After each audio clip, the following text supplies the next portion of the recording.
That's a shame. I wasn't recording then. I am now. Are you? Aye, so we can do the whole. I've never been to the tattoo. You've never been to the tattoo? Never been to the tattoo. No. You must have been once to the tattoo. I've no. No. Well, do you not go as a wee boy to the tattoo? No. Never? Never been to the tattoo. Why is that? I just never got rid of it. It's always on the telly. Oh, I suppose on a day like this with the rain gushing down. Beautiful sunshiny day. Can you imagine you booked your tattoo ticket a year ago on this day and it's like this? Chucking with rain. I know, and the open seating that they have up at the castle. Definitely. Yeah. I've been to the tattoo on a night like this. Have you? And I sat right the way to the end, absolutely sodden. Trooper. Yep. And I went back. That was a better night. I went back, but right. Beyond that, I'm not sure you need to go too many times to the tattoo to get the general idea. I wonder if there's people that go every year. There will be people that go every year. In fact, I know people that go every year. Oh well, there you go. So they go every year. There must be others. Yeah, ask them. Why do you go every year if it's kind of... And you know, there's people from, well, there's people from all over England, but I met a lot of people from the north of England that just come to Edinburgh to come to the tattoo. All right. Yeah, so... Very good. And they're putting it through to Glasgow as well. Putting what through to Glasgow? They've got to have the Glasgow military tattoo. No. Really? True story. Oh, Yep, the Hydro. I didn't know that. Yeah. When's that on, or is that... Sure, it's later on this year, November. And is it the same people? I think so. I think it's the same. Yeah. That's not a bad idea. I suppose if they're all rehearsed and ready to march and all that stuff. But you can imagine somebody on a night like this, or on a day like this, it's chucking it with rain. You can imagine them stomping up to the box office at the castle and going, "You never told me it was going to rain when I booked this 6 months ago." I know. I'm sure they get a lot of complaints. Quite possibly. Anyway, similar to that. We better start this. Hello. Oh, you've started? Yeah. Aye. I didn't know you started. Oh yeah. Now, how are you recording this? This is all very... it's on my phone, and it actually picks up the sound quite well. That's very good. Aye. Yeah. Technology and all that. Wow. So that's just the video camera on your phone? Yeah, that's all it is. That's a very good picture and everything. Thanks very much. Very good. Wow. It's good. So, we're underway? Not just yet. No. Need to do one or two things. First of all, hello, welcome to another Ride Along. Hello. My guest is the fabulous creator of Princess Pumpalot, which is one of my favourite Fringe shows. I've been to see it every year since 2013 because I'm just a big kid. It's Mr. Robin Mitchell. Hello. How you doing? Very well. Brilliant. Good to see you, Barry. And you, sir. And also good to see the Princess Pumpalot sign on the back of your car. See that? Fantastic. Yeah, that went to France with us this year. Did it? Aye. Oh. In fact, the last 4 years we've been to France, we've had the Princess with you? Princess with us. Give you a little bit of extra power along those busy roads. Nice fart right on. So there you go. Yeah, how's the show going? Very well, yes, really enjoying it because, well, I've had to be in the show this year. Yes, we'll get to that when we'll get to that. Yes. Yes. Going very well. Only 2 shows to go, Saturday, Sunday, but they're going to be virtually sold out, I reckon, which is great. Right.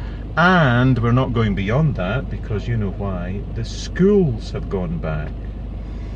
Well, the Scottish schools have gone back. Well, maybe some of the private schools have still to go back, and English schools to go back, but I've a bee in my bonnet about this. Yeah, so have I, funnily enough. Yeah. So have I. Yeah. Because covering the Fringe over the last few years as I have, you know, you go to some shows and there's hardly anybody there because all the kids have went back to flipping school. Well, last year we were out trying to give flyers and there was no families around at all. So yeah. And of course last year they brought the Fringe timetable the same as the festival timetable. Yeah. So we lost another week. So anyway, right. Don't get me started on that one. No, they're now anyway. No. No. So welcome to the Ride Along. I'm really glad that we managed to find some time. That's fantastic. Yeah. I had Liam running. You did? Director of That's fine. Princess Pumpalot in the car. Good. Robin also wrote I ran with the gang, thief, conflict in court. Yeah, and silence in court. Yes. Yeah. No, that's not me. That was Liam. Kidding Liam. Yeah. We love you. Right. First things first. All good car journeys start with car sweeties. Doing the side there. Help yourself. Oh wow! Fantastic. Haribo. Oh yes. Liam says I should have got it sponsored by them. That's very good. Thank you. Yes. Great. Well, thank you very much. You? No, I'm fine. Thank you. Okay. I went for a 10-mile cycle today, a mile run, I've done 22 press ups because I'm doing a thing for raising awareness of post-traumatic stress disorder in troops and veterans, and so there's a wee thing going about that. And then I went home, had a shower, and then went up to the local home bakery and had 2 big sliced sausage rolls with brown sauce and a big cream donut. Is that the trouble with doing all that exercise? It builds up an appetite. Oh, it doesn't have. So say that again. You did a 10-mile cycle, 10-mile cycle, 1 mile run. Whereabouts? I went from my house, which I'm not telling you where my house is. No. I'll tell you later. What's your phone number? Yeah. You want my card number as well? You want my Barry, card? Yes. How do you remember your PIN number? It's quite easy. I'm not telling you actually. I'm not telling you how I remember my phone that's number. fine. That's James fine. Friedman. Yeah. Do you remember James Friedman? Yes. He came and said he would be able to tell you. He'd be able to tell you my card number. Now he's the man that takes your wallet, takes your identity, as part of the show. Is that Everything right? is part of the show. Yeah. And did that happen to you when you went to the show? It did. Yes. And do you know what happened? Right, was a mutual friend as he is now to both of us. Aidan Gotley. Oh, Aidan, did he set you up? Yes, he blooming did. He introduced me to Mr. Freeman, and when I went to see Mr. Freeman's show, I got done. So what exactly happened? He cloned my card. He cloned a passport, my Facebook page, a Twitter page. I got a bank statement, like from the cash line. Yeah. And whatnot. Yeah. Well, all in the period of the show going on. That's unbelievable. Aye. Wow. While the audience were coming in and whatnot, he was across at the because there was a cash line just across the road for the venue. My goodness. Aye. But he was showing you how easy. Yeah. It is. To He steal wasn't. I mean, someone's obviously, I got identity, everything back and whatever, and I've keep checking my bank account to make sure. But it just showed you how easy it was. So this was before the show. He managed to get hold of your wallet. Yes. Oh, he's very good. And you were not aware of this at all. I had no clue. That's incredible. I had no isn't clue it? that he was doing this. I had no clue that I was getting done. Oh my goodness. And when he came out, you know, and he went through a load of different things, and he went, right, I told you one of you would be getting done tonight. Who, you know, can this person put their hand up? And of course it was me. And it was that Aidan that set you up. Aidan Gotley set me up. Aidan Gotley. Yes. Yeah. Anyway, sit back, relax. Thank you. We'll go for a wee drive and Marvellous. a chitty chat, and there'll be beeps. See? Well, that's because since you parked here, someone came in right behind you and blocked you in. Shocking behaviour. Yeah. BMW driver. Oh, dear, oh dear. Oh, like. What can you do? This happened to me on 4th Street when I was when I picked Grant Stott up. Oh yes. It was that tight that it was murder. It was murder trying to get out. Yeah, I enjoyed that interview with Grant in the car. That was very good, very interesting. Grant was good fun.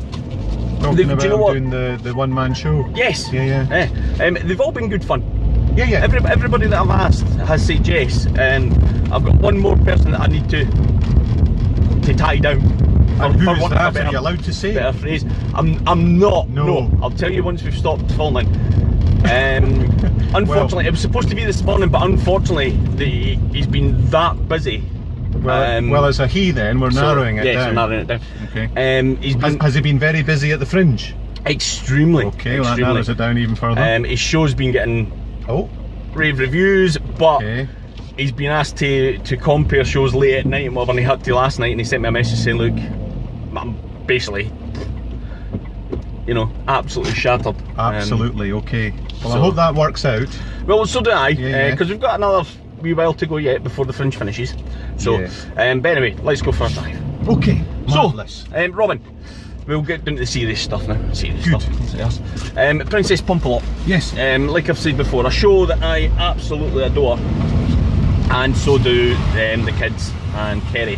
We came to see this year's show, laughed very loudly because some of the stuff was really good. If you've seen Princess Pumpalot before, it's a new story this time. It's more a radio play. Yes. With Julie Heatherall, excuse me, playing the role of the princess. Yes. There's yourself. Well. Yes. And belatedly. And young David. David Mayers, yes. Yeah. David and Julie are fantastic, and they've been helping me out a lot, so that's good. So, those of you who listen to my radio show, you've heard Robin's voice before a few times, I'm sure. One question I've never asked you. actually, is where it came, where the whole thing came from. Where did Princess Pumpalot come from? Well, Princess Pumpalot started initially just by the name and nothing else. I don't know where that came from, but one day Princess Pumpalot was mentioned, farting princess, and that was just funny. So I thought, well, let's try and build a story around this farting princess. And funnily enough, it was on a rainy day. We were on holiday in Ireland, and we couldn't get out, and we're sitting around the kitchen table. My mother was there actually. She was very good at throwing in various ideas, and she was the one that came up with the good prince and the nasty prince, and it sort of started as a fairy tale, and then it went a bit strange after that. So so you've got a good prince, bad prince, king, queen, Geoffrey the giraffe, Princess Pumpalot, and our sidekick Guffy. So it was created in Ireland. Oh right. Yeah. Ah.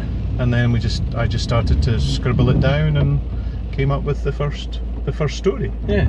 And it was actually Alison, my wife, said, do you know this would be quite a good play? Because I'd written it like a play, because I like writing that way, and the next book that I do will be written like a play as well. I just love dialogue and that type of thing. So she said, oh, this would be quite a good play or a show. Yeah. Send it to Liam Rudden. So the book got sent to him. Dum, dum, dum. Well, once Liam wants to do something, Liam does something. Yeah. It's quite amazing. It happened really quickly after that. Met with Liam, chatted about doing the show, and before we knew it, 2013, we were doing the show at the Assembly Rooms down in George Street for the first year. So, I mean, that's really all Liam's doing. Yeah. You got to watch what you say to Liam, because things tend to happen. Well, I mean, Liam, bless his wee baldy head. He Better cut that out. I know. No. I'm not frightened of him. Are you not? No, I'm not frightened. Oh, We'll wait and see.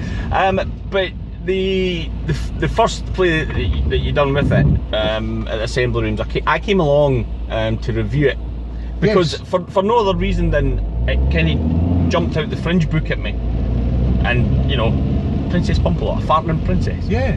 Well, you know, right? No bother. I'll go along. Along and see that. It came along and sat, and it was all just children with their parents.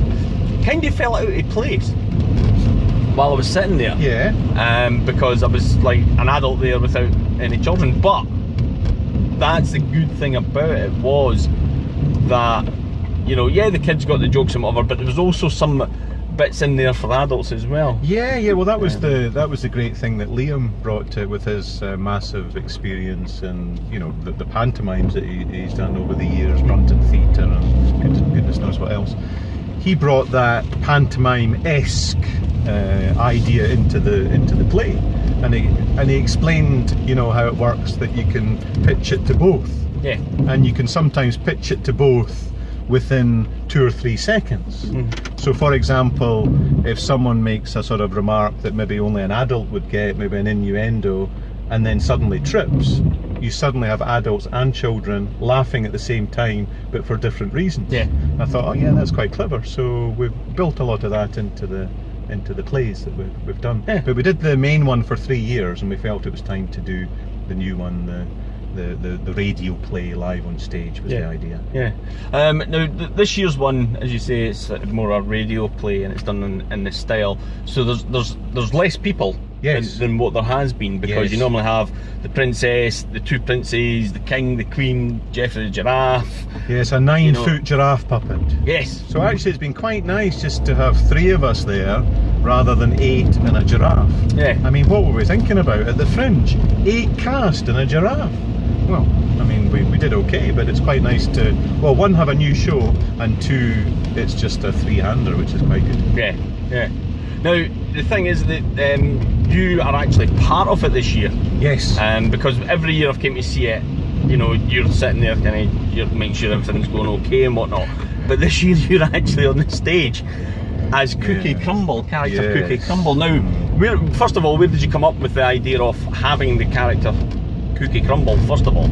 Well, there was always the third character, but the third character didn't have a name. That's when Liam came up with Cookie Crumble, and we had the lovely Carol Anders actor set up to play the part, but sadly she got ill, and at short notice Liam was looking around for another actor, and I said, well, look, at worst, I'll do it, you know, and that's what happened. At worst, I did it. But I must say, I've thoroughly enjoyed it. And with, you know, Liam's guidance and direction, I think I've managed okay. Yeah. No, Yeah. I mean the thing is that people have said, because you wrote it and whatnot, that you were the ideal choice to step in, because, you know, you're the creator, you're the writer, so it does make sense. Now, you don't only just play Cookie Crumble. No. You play a low-flying gnome. Well, indeed, but your first point there, that's quite interesting. There's a number of people have come up and said, oh, well, you wrote this, that's fine. I said, well, no, it's very different. You know, it's one thing writing something, it's very different to actually learn it, rehearse it and perform it. These are different skills. Ah, right, okay. So, you know, okay, I've got, you know, I know the story and I know some of the lines and so on, but it's very different. So put that in order first. Right, okay. Yeah. I would have thought that as the creator, the writer, that, you know, as you're doing it, you'd be imagining, you know, the characters and all that sort of thing as you're writing it. So I thought it would have been easier for you to step into it. I take it it's not been as that straightforward. Well, after I've learnt the lines, I understand from writing them how they should be delivered, or how I ever thought they would be delivered. So that bit's fine. But, you know, the learning and the performing, and, you know, working with two other people as well, you got to make sure your lines are correct, because they've got all you know, cue lines and so on. So it's different. Yeah, and of course when you're on the stage, you don't throw wee ad libs in, of course. I mean, that doesn't happen. Well, I tried not to. There was one or two when I was there. Maybe a couple. There's a couple of times I can't resist it. You know, I said that to Liam. I said, you know, I just can't resist it. And he said, no, come on, you've got to stick to the script. I said, yeah, fine. So I'd say 99% is the script. There might be the odd 1% of the odd line that goes in. But I tell you what, Julie and David are so sharp, it doesn't matter. Because they come back as quickly as, you know, they give as good as they get. So which is a great thing. Yeah. And when you've got people that can rebound like that, then it makes for a whole better experience for, well, certainly it made a whole better experience for us, because, you know, the wee ad libs and the comebacks were spot on. You know. Aye, but don't tell Liam there's been a couple of ad libs. No, he's not listening anyway. He'll watch this anyway. That's fine. I'm sorry, he's too busy. Too busy, yes. But the thing is that, you know, as I said, you know, you play Cookie Crumble, you play FAQ. Yeah. Just frequently asked questions.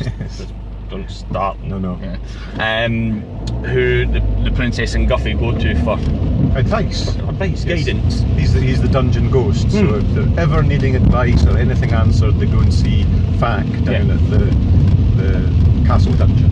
So so the idea is a radio play, and I play all these different parts. It's quite interesting actually, because I've got this chef's outfit on, but kids are sharp. As soon as you put a hat on or a mask, you're that person, and they see you as that person, the different person. So I'm doing the low-flying gnome, I'm doing the nasty prince, I just have to put the prince's crown on and they're all booing. So kids are great, kids are really, really sharp, you know. So yeah, I'm doing all these different characters, and the idea is that they're performing this radio play, and it's a quest. They've got to find the priceless purple super farting bean that has gone missing. The king and queen are on holiday, Donna and Eddie, and Geoffrey the giraffe, so that's why they're not there. That got them out of this year's show. Yeah. And it meant it was just the Princess, Guffy, with help from Cookie Crumble. They try and solve this mystery through a bunch of clues, and the clues are good because the kids start to work out the clues as well as the story unfolds. Yeah, we were sitting there and I was clueless. I was like, what? And the kids were shouting out They were. And I'm sitting stumped going, what? How did you get that? Because that's obviously, you know, I've got a different mentality to the children by the looks of it. Well, Barry, I don't know, because As in, I'm thicker. I think it was the second year you came along and you were reviewing shows the second year as well, when we were at the Newtown Theatre. Yes. And one brilliant quote within your review: "This show is for anyone 4 to 94." And I thought, yeah, Barry's hit it on the head. You know. There's someone who shall remain nameless. Oh, and who's that? Kind of. They shall remain nameless. Do they have initials? They do. It's Neil Henry. NH. Yes. Yeah, so just say NH, you'll be fine. Is a quote on one of his is from 8 to 108. Alright, so he's, well actually, yeah, maybe a couple of years on, people are living longer. Maybe. So we may have to change the quotes. I'm watching that. Yeah, because I was always worried about the 4 to 94, because are we excluding 95-year-olds? The people that are actually living longer. Yeah. And what about 1 to 3-year-olds? Would they be alright coming along? Bit young? No. Okay, maybe 4's alright then. They spoil it for everybody. So because they would actually be farming. So Neil Henry has what? 8 to 108. 8 to 108. So if I go 4 to 109, there you go. I'll get a year ahead of him. Yeah. That's fine. In fact, make it 3 to 109. 3 to 109. Yeah. No, Neil's a good friend. He's a lovely guy. Good. He is. Neil's the magician. Yes. And a very good. Has he been on your radio show? Neil phoned. He phoned in that day. I was in. When you were there a couple of weeks ago. That's right. No, but has he actually been on the show? He has, but not in the sort of magician type way. He had been in a play. It was the same. I think it was the same year I came to see yourselves for the first time. It was in a play called The Curse of Elizabeth Faulkner. And yes. It was a proper British farce comedy thing, and it was so funny. It was really good and really well done. And you know how if you go and see something with a group of people, but there's one person that you just go, you know, they're stand out. That was Neil. Wow. For me, sorry, the rest of the cast of that show. The rest of the cast were excellent. The rest of the cast was superb. Yeah. Neil just kind of stood a wee bit above. And the cast came on my show. It was a Monday night, and I played their songs. They picked all the tunes, and we chatted about their show and what they'd done out with and whatnot. And then towards the end of the show, the lovely Neil basically, well, nearly killed me. I said, what should we finish the show on? And Neil said, crack.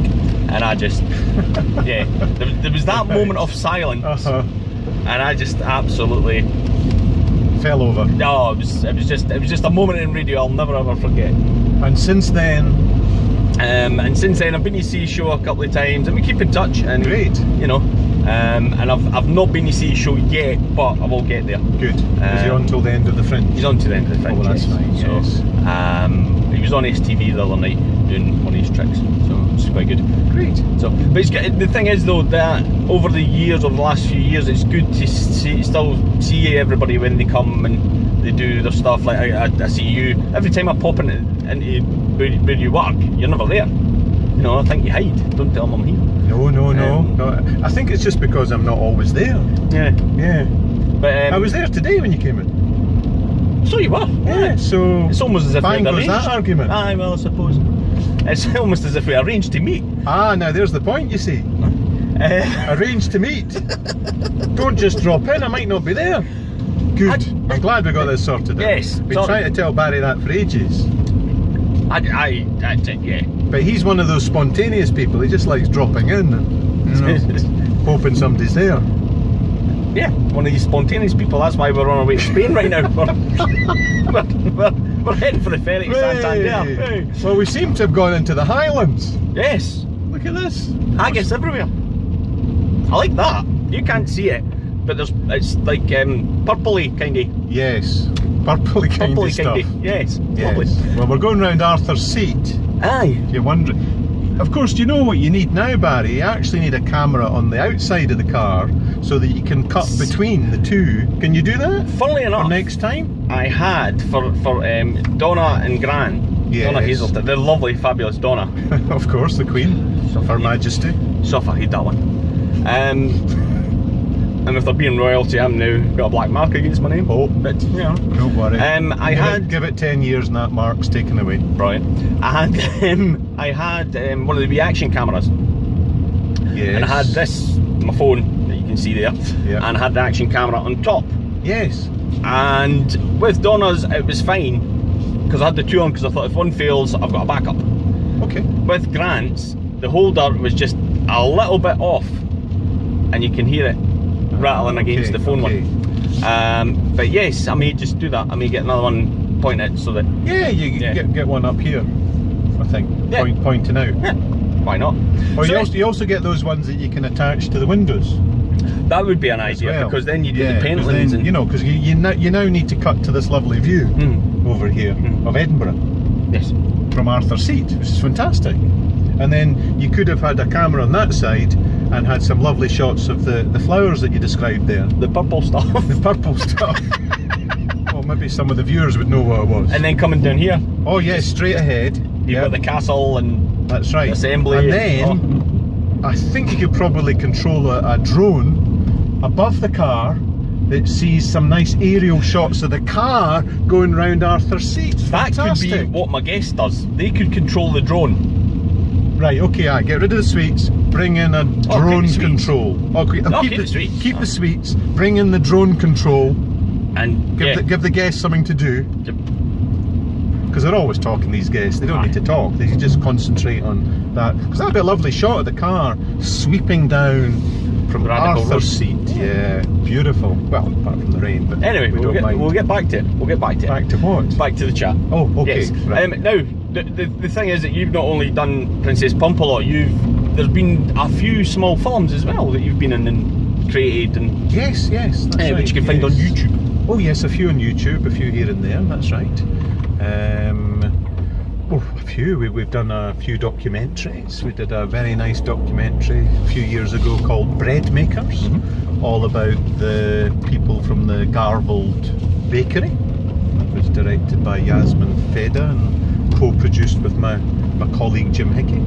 And So Goodbye from about 10 years ago. Okay, there's a few. Yeah. A few wee films here. And you can find them on YouTube. I think most of them are on YouTube, yeah, somewhere. But not only do you do all that, you also run a gravy establishment. Yes. Makes it sound like a pub. Which does tours of Edinburgh, ghost tours. Yes, we run the Witchery tours, the Witchery walking tours, which are outdoor walking tours of the old town. And, been doing that, would you believe, for 32 years. Is that right? Yeah. Started it in 1984. Obviously, I was very, very young at that time. Yeah. And it started just with the Royal Mile walks, and then we met James Thompson up at the Witchery restaurant, and he said, oh, could you do a theme tour from the restaurant? And we started the Witchery Murder Mystery Tour. We also do the Ghost and Gore Tour. And about 12 years ago, we decided to get a little gift shop as well, which is down at West Bow Victoria Street. Yeah, it's a great big place. Oh, it's a lovely little, tiny little shop, but perfect as a little gift shop, but also good for running the tours. Yeah, the kids from love there as well. coming in. The kids love coming into the shop. And so do you, but I'm Yes, never there. But you're never there, no. I know, sorry about that. No, it's alright. So what's next then? What's next for yourself and Princess Pumpalot? Well, I also wrote this other play. Oh! I don't know if you saw that last year. The play what you wrote? The play what I wrote. Play what you wrote. May I have the bill, please? No, do you know what? Did you not get to that? I never know. I know. Because that was there was Donna Hazelton. Donna was in it. Lindsay was in Wilson. it. Lindsay, the previous Princess Pumpalot, was in it. Eddie was in it, the King, and John McCall from He's in Iran with a Gang. Yeah. So it was a great cast, and directed by Liam. And it was on at the Boards, which is part of the Playhouse. That was last Fringe, and that was a story about 4 people at the end of a meal, and who's going to pay for the bill, and are they going to split it, etc., etc. Fill in the rest of the gaps. Yeah. I'm sure people will recognise that scenario. Yeah. Well, that's interesting because that play is presently being translated into Hebrew. Okay. And it's going to be on in Israel at some point. Really? In the next 6 months, I think. So that's quite exciting. Wow. On the Pumpalot front, the animation rights have been optioned, which I think I mentioned that to you before. It says to me, yeah. By Arcus Animation, and they're busy working on storyboards and the Bible, as they call it. So they've got to get all this together before they try and sell it to TV. We'll probably do another year of the radio show, possibly next year. And I've started the second book. Right. So the first book was 2012, so it's about time there's a second book on the way. Yeah. So that'll probably be into spring of next year. Probably try and get that out. Right. That's your update. Any spoilers, any clues as to what's going to... Well, the story will be pretty much the quest for the priceless purple super farting. I still can't actually say all that. How the three of you, yourself, David and Julie, can actually say that whole sentence on stage as many times and as quickly as you do is beyond me. It's probably because we've said it so many times now that it's stuck in the brain. Yeah. The priceless purple super farting bean. Priceless purple super farting bean. There you go, it's easy. Right. Priceless purple super farting bean. What is it? Priceless purple super farting bean. No, what is it? The priceless purple super farting bean. Yes. Yes, so that will be book 2. Brilliant. Which is great. So. Yeah, because the thing is that it actually lets you become a kid again. It does. Yes. That's the thing about the book and the plays and the shows. You can actually sit there and become a kid again, and allow yourself as an adult to laugh at fart jokes, because when you're an adult, you're supposed to be beyond that kind of stuff. It's not supposed to be bloody rubbish. Nothing wrong with sitting watching like The Young Ones or Bottom or old reruns of Tiswas and things like that. Old reruns of Tiswas? Yeah, I've got Tiswas DVD in the house. No. Oh yeah, the best of. Yeah. Is that right? Yeah. Do you want it? Do you want I want to borrow that. Right, I'll bring it in. Oh, goodness. You'll probably not be in when I hand it in.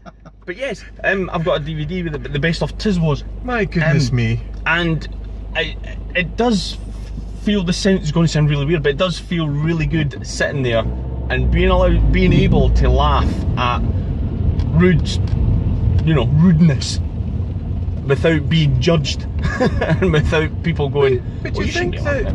I thought everyone kept a part of their childhood. Or do you think that's knocked out of some people? Oh yeah, it's knocked out of people. Yeah, because when I was younger, you were brought up that once you reached adulthood or whatever, you're no longer a kid, so you shouldn't. So you have to behave in a certain way. You have to behave in a certain way. Yeah, of course. Yeah.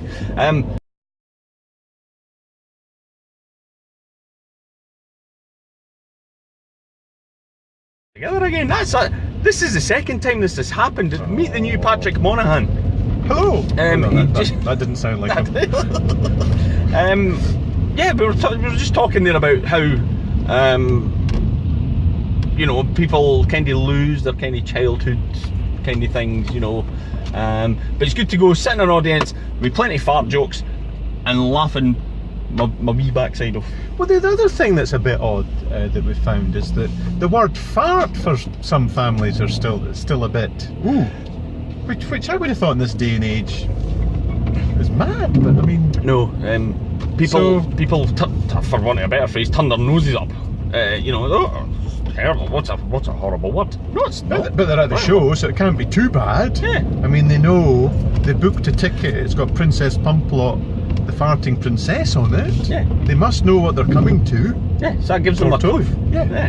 But what I have seen a lot of is people saying how much they've enjoyed the show this year, and the video of the wee girl giving her review. That was great, wasn't the wee it? red-headed girl giving her review. It's on Facebook page. If you find the Princess Pumpalot Facebook page, it's on there. She's brilliant, isn't she? Oh, she's superb, yeah. But you've only got 2 days left. 2 days of the 2016 Edinburgh Fringe to go. Yeah. Looking forward to both of them. Good, good. Well, I hope it's a big success. We're coming to the end now. I've brought you back. You brought me back to where we started. Yeah. I bet there's not a parking space now. I bet there's not. That's alright, I'll just park in the corner. I like everybody else, eh? Ah, why not? Be fine for a couple of seconds. Oh, yes. So, but Robin, thank you very much for joining me today, because it's always good. Oh, there is a space, look! Look at that! Massive space! Oh! I think I'll just stretch out and take the whole lot. But yes, thank you for joining me today, because... No, thanks for having me. It's always good to catch up with you and good to have a chat. And it's just been... It's been lovely. Fantastic. It's been, yes. Great. Yes. And it's always good to catch up with you and chat about the Princess Pumpalot.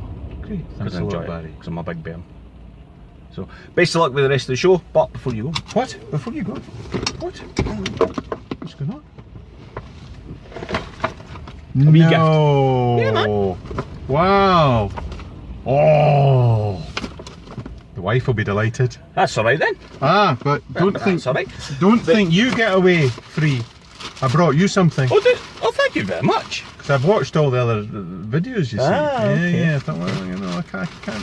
There you are. I brought you a Princess Pumpalot bag to do your shopping in. Oh, brilliant. Oh, thank you. There you are. Or maybe Kerry wants it. I don't know. I'll take the price off it. That's right. I'll pay for it. Oh, thank you very much. Not at all. You're Look welcome. at that. Oh, that's amazing. Oh, that's going to be all emotional now. Oh, no, don't get emotional. Thank you. That's very kind of you. Well, that's it. Thank you very much. Thank you very much. And when the book comes out, we'll do another one of these. Yeah, do that. Yeah. I'll look forward to it. In fact, we could just drive around, you could just read the book. There you go. So I could read little sections as we go round. Yeah. Right. You're on. See that? See how simple this is? Good stuff. Robin Mitchell, ladies and gentlemen. Thank you very much, sir. Okay. Take care. Bye-bye. Bye-bye.